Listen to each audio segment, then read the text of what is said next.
Hi everyone, thanks again for joining us for the final week of the Get Active Challenge education section. So we're just going to recap everything we've gone through over the last 10 weeks to give you some key take-home points.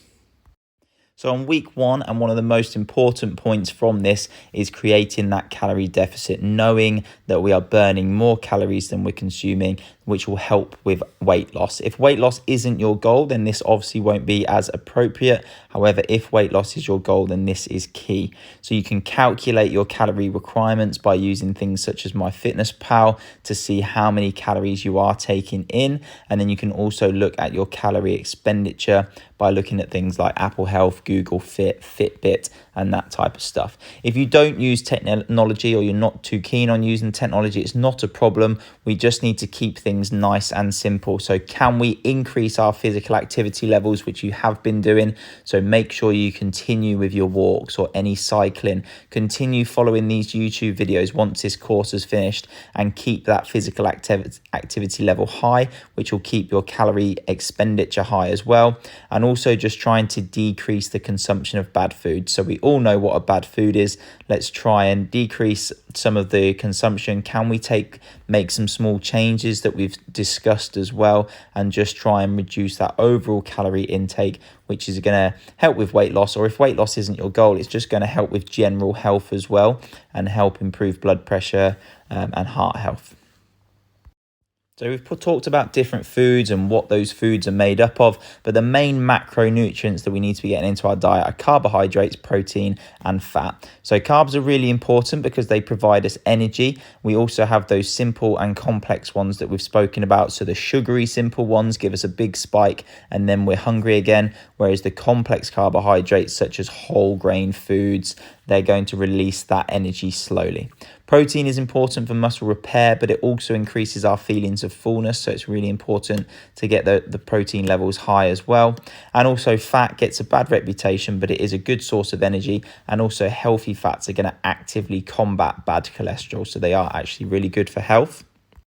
The main take-home point from this, though, is that there's 4 calories per gram of carbohydrates, 4 calories per gram of protein, but 9 calories per gram of fat.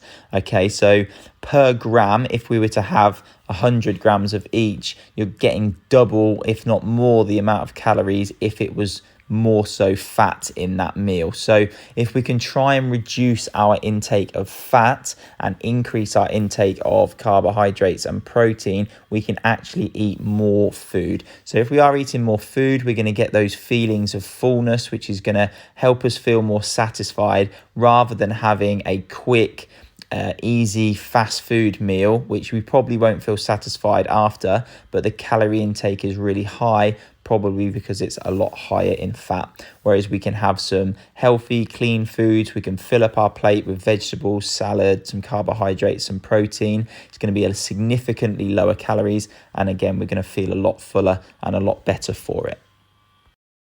So some tips and tricks that we used along our journey. So one of those ones was plate size, which seems quite straightforward. But if we do eat off a smaller plate, our plate feels fuller. So psychologically, we feel like we've eaten a little bit more. Fill that plate up with vegetables and salad. So again, to increase those feelings of fullness. And when we are eating, can we eat a little bit slower to allow those fullness hormones to be released rather than eating quickly and still feeling hungry. I've preached it all along about the water, but make sure we stay hydrated. Again, increase the feelings of fullness. We might just be a bit dehydrated and not actually hungry. Make sure you have healthy snacks accessible. So fruits, nuts, some chopped up cucumber and carrot, hummus, protein sources such as meats, eggs, rice cakes are a good one to snack on, and then skyr yogurt we've spoken quite a lot about as well, just to increase that protein intake. See if we can hide or try not to buy sweets and treats that we don't really need. So make sure that they're out of view. If they are in view, we're probably more likely to grab one of those as well. So try and make them out of view and have more healthy options available that you can grab straight away. Or if you do fancy a bit of a sweet treat, then possibly look at reducing your portion size, having the mini celebration type chocolate bars, or you can also buy 100 calorie versions now as well, which are quite helpful. And also plan your week. So make sure you know what you're eating, when you're eating, and then you're more likely to stay on track rather than grabbing foods that aren't necessary.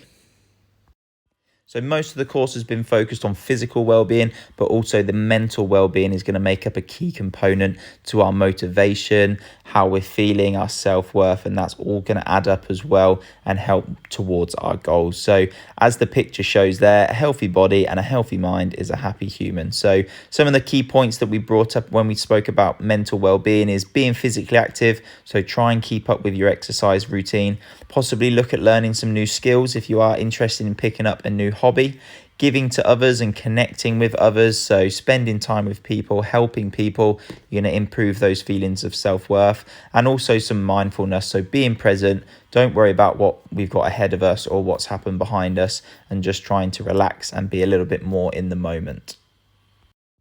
And finally, adherence, guys. So it'd be a real shame if you did this 10-week block and then completely stopped exercising altogether. So we need to give you these tools to give you some ideas to help you start that journey, and then it's down to you to try and adhere to that, and we can try and support as much as possible. So that first bracket of adherence is support. We are here. You know where to contact us and how to get in touch. So if you do have any questions in the future, please feel free to get in touch. Also, we have the gym, guys, so please feel free to pop into the gym whenever you like. So Active Performance Kingscliff, I'll be in there, other members of staff will be in there to help you out, and you can come and have a look at the facilities. It is very quiet during the day and a lot of times throughout the day, so you will find that you can crack on and we can help set you up with a little bit of a routine. We've discussed many of the benefits of exercise, so not only just for weight loss, but the importance for your health, reducing illness, and just improving your longevity as well, just to reduce the likelihood of injury in the future. Make sure you set some goals, so have something that's achievable and realistic, and try and stick to that, because then you're more likely to achieve those goals if we've got it written down. And like we've spoken about, make sure you have a short-term goal, medium-term goal, and long-term goal, and you can keep progressing throughout your journey. And to make it more likely to achieve these goals, we need to make sure we have a routine. So plan your week, plan when you're going to do your exercise, plan when you're having your meals and what you're having for your meals, and then you're more likely to keep on track and achieve those goals. And finally, a massive thank you and well done to everyone that's followed through the 10-week Get Active Challenge. We hope you've enjoyed it.